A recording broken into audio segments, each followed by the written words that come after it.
Buenas, bueno, hoy es nuestra última clase antes del receso. La clase pasada, recordemos, habíamos hablado un poco de plantas transgénicas. Hoy lo que vamos a charlar es cómo obtener los organismos genéticamente modificados. También se llaman OGM, ¿no? Los pueden encontrar así. Ok, hay 5 etapas básicas para obtener un organismo genéticamente modificado. Lo primero que hay que hacer, o la primera etapa, es corroborar que existe un gen que codifica para la característica de interés. Por ejemplo, el gen de resistencia a la salinidad, por ejemplo, ¿sí? Que codifica para la característica que es la de resistencia a la salinidad. Ese sería uno. Primero tengo que corroborar que existe ese gen. Segundo, una vez que lo tengo, es clonarlo, ¿sí? Tengo que clonar ese gen de interés. Tercero, modificar ese gen para que funcione mejor en el organismo en donde yo lo quiero poner, que sería mi organismo receptor, y transferir ese gen al organismo receptor de alguna manera, ahora vamos a explicar cómo, y finalmente caracterizar ese organismo receptor transformado para verificar si realmente es un organismo genéticamente modificado y si tiene ese gen que yo quise producir. Bueno, lo primero es, entonces vamos a ir etapa por etapa. La primera es corroborar que existe un gen que codifica para la característica de interés. Porque, ¿qué es lo que pasa? Hay algunas características que no son resultado, que son resultado de la interacción con el medio ambiente. Y entonces, en este caso, eh, no puedo obtener una proteína. Lo que yo necesito es el gen que codifica para la proteína de esa característica de interés que no sea resultado de la interacción con el medio ambiente. Entonces, si la característica se atribuye a una proteína que es producto directo de un gen, entonces va a ser más sencillo transferir esa característica a un organismo que no la tiene. ¿Sí? Ese sería el primer paso. Con algunas técnicas se hace que no las vamos a hablar hoy, pero más adelante.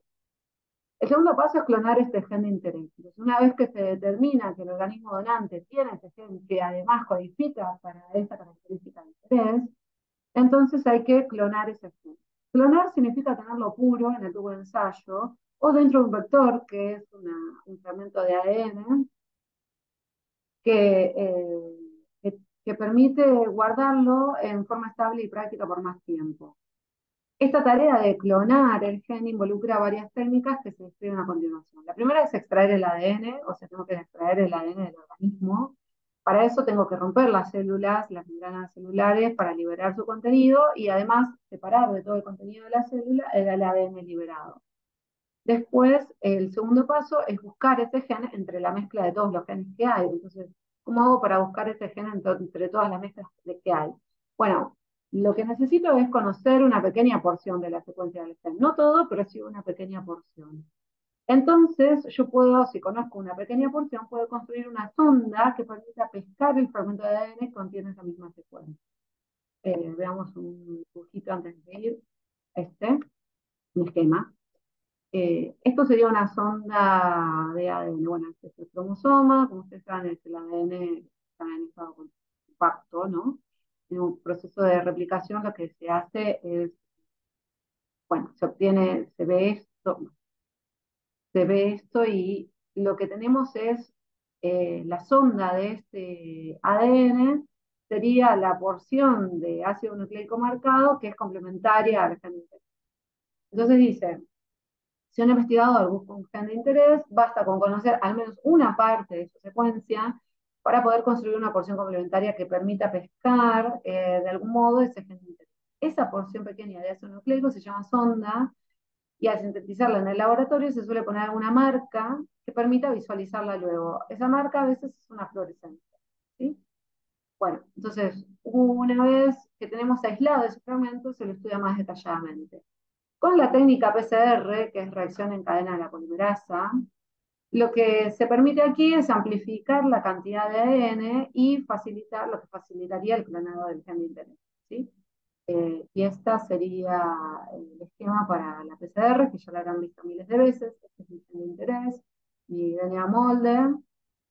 Lo que se hace es hacer varios ciclos por PCR y obtener entre el 35 y el 40 entre los 35 y los 40 ciclos, lo que se obtiene son millones de moléculas de S clonadas de este ADN molde, de este gen de interés. La idea es que a medida que se van clonando, a medida que van pasando los ciclos, este molde sirva para este y este para este. Entonces dice, la técnica PCR permite obtener a partir de una sola molécula de DNA millones de copias de fragmentos de DNA particular. La base de esta técnica consiste en que la enzima polimerasa, por ejemplo, PCR, de ADN cumpla su función, que es sintetizar ADN a partir de un fragmento que se llama cebador. Y bueno, los nucleótidos, como ya saben, adenina, citosina, guanina y timina. Las nuevas moléculas de ADN sintetizadas en cada ciclo sirven de molde para los ciclos siguientes. Este sirve el ciclo de este, sirve de molde de este. Por lo tanto, la PCR es una reacción de amplificación en fragmentos de ADN en forma exponencial, y al final del ciclo 35-40, en el tubo de ensayo, existen millones de copias de fragmentos de interés, de este gen de interés. ¿Sí? Entonces, cuando termina la técnica de PCR, baje todo para acá, que me molesta, se realiza una técnica conocida como electroforesis en gel de agarose, que seguramente también la escucharon. Este es el esquema de la electroforesis. Se tiene eh, un gel, ¿sí? Donde se deposita aquí la siembra de, de lo que se obtuvo del tubo de PCR y se hace una corriente eléctrica. Ustedes saben que el ADN tiene carga negativa, entonces la siembra se hace en el polo negativo y como el ADN tiene carga negativa, va a ir hacia el polo opuesto, que es el polo positivo. ¿Sí? Y a medida que va corriendo hacia el polo positivo, los fragmentos que llegan más lejos son los fragmentos más cortos o más livianos de ADN. Eh, o sea que se separan de acuerdo a su tamaño. ¿Sí? Entonces, esta técnica consiste en armar un gel de agarosa con pequeños huecos en un extremo donde se deposita la siembra, hacia acá arriba, el contenido del tubo de PCR. El gel es sometido a corriente eléctrica de modo que el ADN, que es una molécula cargada negativamente, se desplaza por el gel hacia el polo positivo. Cuanto más pequeño sea el fragmento de ADN, más rápido se desplaza y llega hasta el extremo opuesto. Al preparar el gel se agrega una sustancia que es bromuro de tirio, que se intercala entre el ADN y permite visualizarlo al ser iluminado con luz ultravioleta, y esto es lo que se vería. ¿Sí? Las bandas luminosas corresponden a los fragmentos de ADN que fueron amplificados por la PCR. Y el otro paso es la secuenciación. Una vez que se visualiza el resultado de la PCR en el gel de agarosa, la bandita del gel que contiene el ADN de interés se recorta y se purifica el ADN. Luego se realiza la secuenciación, que consiste en conocer la cantidad y el orden en que se ubican los nucleótidos en el fragmento de ese ADN analizado que se contiene mi gen de interés. ¿Sí? Siguiente. El siguiente paso es la construcción del vector recombinante. Bueno, entonces yo ya tengo mi gen de interés, lo voy a agregar a un vector. ¿Sí? Este vector es una molécula de DNA circular. Voy a utilizar una enzima de restricción para cortar este vector y una enzima ligasa para que pueda ligar este ADN de interés. ¿Sí? Una vez que tengo mi vector recombinante, ese vector de alguna manera lo tengo que introducir en mi vegetal. ¿Sí? Y acá ocurren dos cosas. Eh, no lo decía acá, ¿verdad? Bueno, este vector recombinante lo podemos poner en una célula, sí, en una célula de una planta monocotiledónea o dicotiledónea de alguna manera. Pero antes de eso, quería contarles que también el siguiente paso es modificar ese gen, ¿no? O sea, tenemos ya el gen clonado y ya está en un vector que se puede transferir a una bacteria para el caso de planta dicotiledónea, ¿sí? En general se utiliza Agrobacterium, funciona muy bien, se multiplica en el laboratorio, es una bacteria que podemos multiplicar y se multiplica de forma exponencial. Y al multiplicarse la bacteria, Agrobacterium, también se multiplica el vector que lo porta. Entonces se obtienen millones de copias del vector recombinante para poder modificar el inserto que lleva adentro. Modificar el inserto, o sea, modificar el gen, significa agregarle pequeñas secuencias de ADN mediante el uso de ligasas necesarias para que el gen funcione correctamente el organismo receptor. Por ejemplo, dice, si se clona el gen BT de una bacteria para luego poner un maíz, se debe agregar un promotor que funcione bien en las plantas, es decir, que permita que las células vegetales expresen la proteína BT.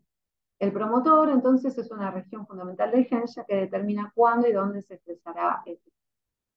O lo que les decía antes es que esto de Agrobacterium, perdón, estamos por acá, de colocar el vector recombinante en Agrobacterium se hace en células vegetales de plantas dicotiledóneas. Funciona muy bien, pero no funciona para monocotiledóneas.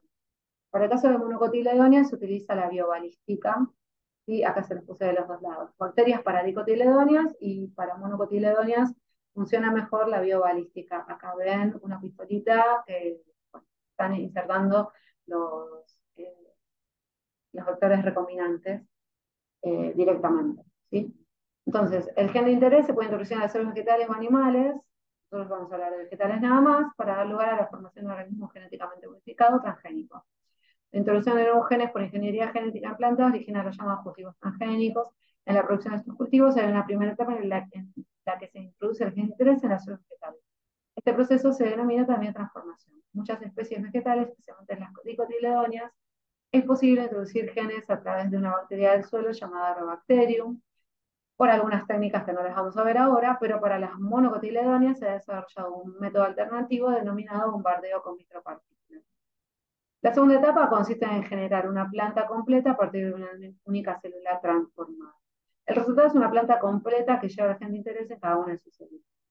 Bueno, por último se realiza el mejoramiento por cruzamiento para transferir el gen incorporado a variedades, obviamente, de alto rendimiento. Por último, tengo que caracterizar si el organismo receptor está transformado. ¿Qué quiere decir eso? Que tengo en mi organismo genéticamente modificado, tengo copias de ese transgen, ¿sí? Entonces, para lograrlo, se extrae ADN del organismo ya genéticamente modificado y se lo analiza. ¿Cómo lo vamos a analizar? Por la técnica PCR, porque permite amplificar el transgen, si es que está en el genoma del organismo o no, ahí lo vamos a ver. Y es una técnica rápida para verificar si el organismo ha sido transformado o no. Para estimar cuántas copias del gen se insertaron en el genoma del organismo, se utiliza otra técnica que se llama software blotting, que se representa en la siguiente ilustración. Primero se hace, como antes expliqué, electroforesis en gel de agarosa, ¿no? Acá se siembran las muestras, tengo los marcadores de pesos moleculares con los cuales voy a poder comparar corridas estas. Lo que no vamos a ver bandas puntuales, pero vamos a ver un chorreado acá, porque hay fragmentos de ADN que son de diferentes tamaños y no se distinguen exactamente las bandas puntuales. Bien, se transfiere a una membrana por capilaridad o vacío, se retira esa membrana con el ADN transferido y se hace una hibridación con la sonda que ya tenemos marcada. La sonda híbrida con los fragmentos de ADN complementario y luego se hace un revelado de la membrana con el film radiográfico. Entonces ahí vamos a poder comparar finalmente los marcadores de pesos moleculares con las bandas que ahora sí se ven bien marcadas, ¿sí? Bueno, si coinciden, entonces tengo mi organismo genéticamente modificado. Bueno, ¿qué es lo que hay que hacer hoy? Vamos a investigar y a responder. Van respondiendo las preguntas y van escribiendo las fuentes consultadas, así no se las olvidan, ¿sí? Van escribiendo de dónde sacaron las fuentes. ¿Cuál es la función de las enzimas de restricción de las ligasas? Si encontraron o si vieron algo en otras materias, pueden agregarlo también. Resultaría útil para la obtención de organismos genéticamente modificados, seleccionar una característica que no esté determinada genéticamente. Esto es una pregunta para pensar. Sí, no, ¿por qué? Aproximadamente en 3 renglones. ¿Qué diferencia hay entre un vector y un vector recombinante? ¿Y cuál es la finalidad, tanto para la técnica PCR como para la electroforesis y Solsen plot, de, en este caso, ¿sí? En organismos genéticamente modificados en vegetales? ¿Sí? Y no se olviden de escribir las fuentes consultadas. Eso sería todo para hoy. Nos vemos después del receso.